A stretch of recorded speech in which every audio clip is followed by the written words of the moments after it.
روس کے ایک عجائب گھر میں رکھے ہوئے شہاب ثاقب کے ٹکڑے نے اچانک ہلنا شروع کر دیا۔ اس کے نتیجے میں عجائب گھر کے سائرن بج اٹھے اور وہاں موجود لوگوں میں خوف و ہراس پھیل گیا۔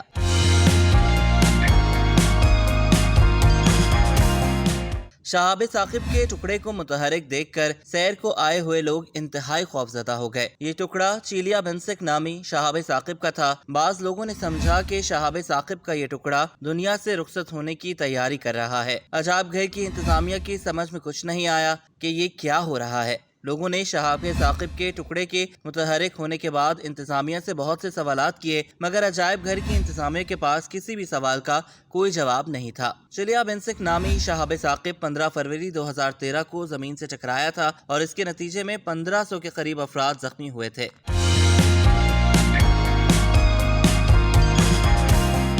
چیلیا بنسک نامی شہاب ثاقب کم و بیش 20 میٹر چوڑا تھا اور اس کا وزن 12,000 میٹرک ٹن تھا۔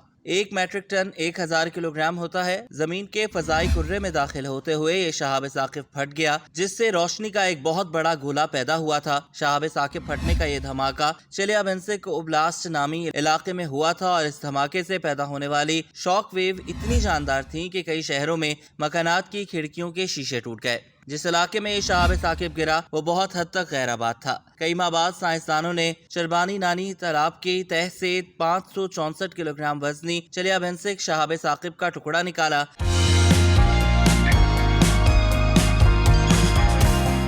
یہ اب تک کا شہاب ثاقب کا سب سے بڑا ٹکڑا سمجھا جاتا ہے۔ شہاب ثاقب کا یہ جنوبی یورال کے اسٹیٹ ہسٹری میوزیم میں نمائش کے لیے رکھا ہوا ہے۔ شہاب ثاقب کے خود بخود ہلنے کا واقعہ 2019 میں رونما ہوا تھا۔ عجائب گھر کے شعبہ تعلقات عامہ کے سربراہ آئیور ولیف نے بتایا کہ ہم سب اس واقعے پر بہت پرلطف باتیں کرتے رہے اور یہ کہ وہ شاید ہم سے رخصت چاہتا ہے، لیکن واقعے کے بعد ہمارے سٹاف کی خواتین کا اعتماد اب تک بحال نہیں ہو سکا۔ عملے نے سائرن سنتے ہی گنبد نما کمرہ بند کر دیا تھا۔ عجائب گھر کے ڈائریکٹر کا کہنا ہے کہ ہم اب تک یہ بتانے کے قابل نہیں ہو سکے کہ یہ سب کیوں کر ہوا تھا، شہاب ثاقب کا ٹکڑا کیوں ہلا تھا۔